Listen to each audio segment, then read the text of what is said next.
Hello, everyone. Billy B here. This is Tuesday, August 3rd. Our regularly scheduled Tuesday Zoom meetings. I wanted to do a couple of things today.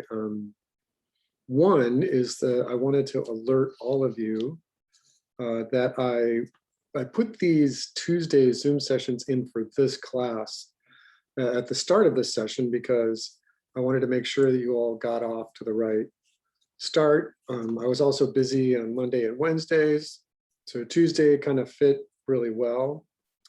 And then I had a Zoom meeting on Sunday with Chris Hayden in your class here. And it just kind of dawned on me that it might work better for all of you if I scheduled Zoom classes for the end of the week so that you're doing stuff or whatever and you go in and answer questions in the module or do the project and then do it over or however your process is. And then you actually posted the class later in the week. And so that's fine. I mean, these Zoom sessions are optional anyway. So, but I thought that I might make myself more available if I scheduled 2 more Zoom meetings. So let me show you what I did. And then I'm also going to just do a quick video critique here on top of the video audio critiques that I did for everyone in their pixelation. So let me share my screen with you. Okay, so in our class, you can see right here in the discussion area that I have added the final Zoom meeting for I believe this is Saturday, August 14th. So then I believe I scheduled this for noon, Saturday, August 14th, noon Pacific Standard Time. And then I did another one for this coming Saturday at noon. Again, this is optional, but if anyone is available, I will be around. So this one is there. This is Saturday, August 14th, noon. Saturday, August 7th. Okay, and then so the other Zoom is still hanging in there. Let me see if I can find it. So this one, it's set for Tuesdays at noon. I'll be there. Maybe a little early, maybe a little late. I'm watching my inbox. I might be scheduled to do a meeting for the Academy right at the exact same time, which is kind of what prompted me to add in these other 2 Zoom sessions for you. Again, if you need a special Zooms class or office hours for me, just ask and I can schedule it and we can meet for 10 minutes or 15 minutes, whatever you would like. All right, so again, that is just sitting there waiting for you. All right, so what I would like to do is just take a look at and this is just a third look. I don't see any claymation coming in yet. Actually, let me go from the bottom up. I put in a prompt for you, just stating that they're asking you what can you do in clay animation that you can't be done in other mediums, or at least be said to work better in clay. And I don't know. I think I posted this thing down here, and I had found this 2D drawing.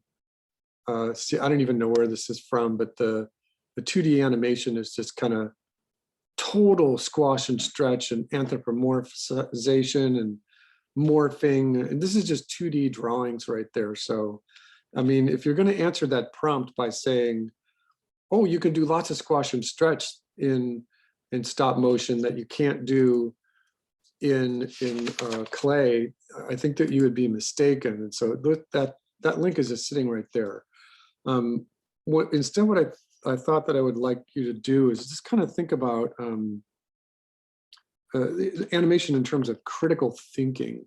what are you doing as an animator? You are bringing characters to life. You are creating the illusion of life. And you can do that with hand drawn, you can do it with puppets, you can do it with clay, you can do it with paper, you can do it with pixelation. You can just do it with all kinds of different things. You can combine them. You can combine those forms and do a composite. You can put 2D and 3D and stop motion together. So I think that the question might not be the best question, although, you know, the author's trying to make a point about what is clay and what are the best advantages of clay.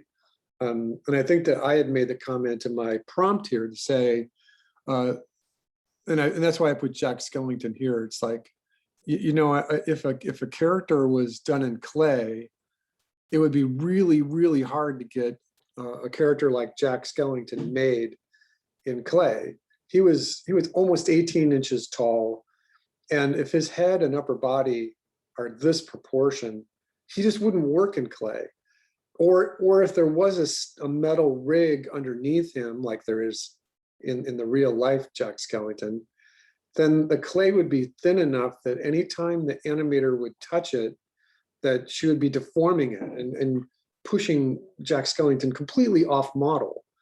And so I think that having a character design that had really big feet would be an advantage to using that in clay. But if a character had really narrow feet, very thin legs like Jack Skellington, it might be, oh, we're not going to be able to do this in clay. And so what I put in there was fingerprints. For the longest time, things like Rankin and Bass, and I'm talking about Rudolph the Red-Nosed Reindeer and Frosty the Snowman and all that. I think actually Frosty was 2D. There were a whole bunch of stop motion films that Rankin and Bass did in the 60s. And the animators tried with all their might to try to not touch the characters too much, because the fingerprints were swimming around on the character, and in mid shot or even an ECU, an extreme close-up, you could see the fingerprints, and they weren't just there, they were moving around because the animator kept touching the puppet. And it was a bane of their craft. But after a while, it became like this nostalgic thing that the fingerprints they read of the hands-on approach to stop motion clay animation. And it became this thing. It became like, oh, this is kind of an actually cool thing. And so, you know, me answering that kind of cuts everyone off. It's like, oh, well, you answered the question, Billy. But what I don't want you answering or just repeating is that, you know, you could do squash and stretch, because you can do squash and stretch with Maya now too. You can rig rigs to just go all over the place, and you can the home button, and they can zero back down to their hero, their model shape. So I'm asking you to use just a little bit more of a critical thinking when it comes to what advantages you might have in clay. If you're listening to this, one of them might be cost. If you're looking at Jack Skellington, these rigs from Skellington Studios from Nightmare Before Christmas were insured for about $60,000 a piece. And there were probably about 20 Jack Skellington puppets and 15 of all the other characters. If a character wasn't on screen very much, then they only needed to make a couple of them. But lock, shock, and barrel, there was probably 4 or 5 of those puppet rigs. And again, they were all insured for $50,000, $60,000, because these rigs are very, very intense. They're very difficult to make and to keep balanced. So cost might be a very easy, low-hanging piece of fruit for you to answer that question. But at a disadvantage, if it's clay and you got these big feet, how do you get the character to jump over a log? How do you get the character to fly? You know, if you wanted to do a dragon, that means you're going to have these rigs that hold the dragon up in the air while he's flapping her wings. And So think about this. When you're answering this question, just make sure that you don't just pick the low-hanging fruit and say, oh, well, it's squash and stretch, because that's not that's not what the author was thinking of for this class. All right, so then what I wanted to do is let's go to the discussion, and let's just talk about this kind of quickly. We had a whole bunch of people doing pixelation, and I put in a video critique for everyone, and then I also put in a comment just leading you to how to get to the critique. So let's just look at Chris's. So Chris has his animation here.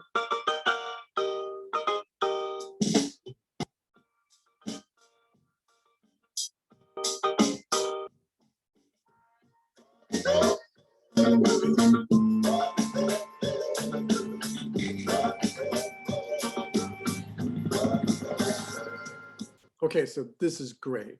There's a bunch of cuts. There's a bunch of edits here. And Chris had told me that he did his edits in Final Cut Pro, which gives me a prompt to remind you that an animator is going to be one of those artists that knows all kinds of things. They're going to know Photoshop. They're going to know Illustrator, InDesign, Media Encoder, After Effects, Final Cut Pro. They're going to know Maya, 3D Studio Max, Toon Boom. They're going to know Harmony. They're going to know all kinds of different computer applications. And you're going to mix and match. You're going to get this film here. He's using camera. He's using himself as a puppet, which is pixelation, and he's doing cuts and edits. Because in the final shot here, I mean, you just can't get your character to jump up in the air and fly. So he did this rotation of his friend spinning in Final Cut Pro. So he just put a couple of different positions in there. And this is the mark of how animators think, is that they want the character to turn into a pixelated helicopter. How do you do that? And you augment that by putting sound in there. So this is great. So I just wanted to put that in there. When you are looking at your own work here, if like I had done, when I clicked on this, you can see that this window actually changed. So I'll click on it again, and it'll change back to show that this is the record and play button. So that does, so like if I click play, this is going to go way down there. So it's like, it's an anomaly for the class. I hit publish just to make sure it's actually there. But once again, this field is here. So you're going to be looking for your audio critique right here, right in this little play button. And I tested a whole bunch of them. And the ones I tested worked. I recorded them and published them correctly. They're only about 1 minute or 2 minutes long. They're not too detailed, and every one of you did well. But just remember that if you're clicking on it and you click this, that audio critique goes away. I just wanted to make sure that everyone knew that. And to make it come back, you just click on this again, and then it will come back. All right, I wanted to do one more thing, and that was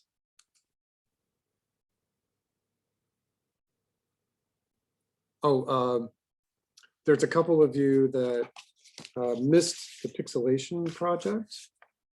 I'm counting right now. There's 5 of you. And so that pixelation folder is already closed. And so if you want credit for your pixelation, just put it in this late and missing redo folder, and I will see it, and I will make sure it gets marked on my control sheet.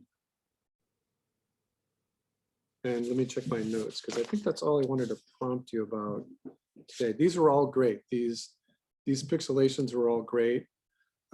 Just in general, I'm not expecting everyone to read or listen to all the critiques I did for everybody, or you to comment on everybody, but that will be a thing.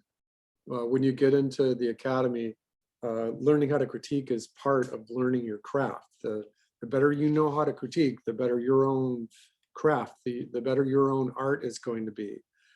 And so Amaya's was like purely pixelation. And this lasted like a minute, and she told a full narrative. This is a full story. Many of you choose to use your hands and arms, which is fine. That's pixelation. But then you, like Daisy here, did a pixelation for her body and then stop motion for the characters. And that was great. So these all came out really good. I think that you should take a look at all of your classmates' work. So just remember that if, like Lilani's, she is pixelated here herself, but then this was just stop motion. Again, that's perfectly okay. If you're looking at Alexis's, I thought that it was interesting the way that the book opened up and paper came out and then became crinkled. There's a thing in video editing where you can use your media encoder or After Effects, any number of different, even QuickTime will do it, where this might have been more interesting of a video if you played it backwards. All right, so that's just kind of what I wanted to go over. I went through my notes. Let me see if I missed anything. No, I'm okay. So I'm going to pause the recording here, and I'm going to keep the Zoom session open, but not. So I'll keep this open for another 20 minutes or so if anyone happens to join the Zoom. But just remember that I've scheduled Saturday, this coming Saturday, the 7th at noon, and the final day of class, which is August 14th at noon. And again, if anyone wants any different time for office hours, just let me know. I have open slots all this week and a whole bunch next week. Just let me know. Use my Yahoo address, billyb_44@Yahoo. It's the best way to get in touch with me. All right, again, I'll pause the recording and then I'll hang out for just a little while.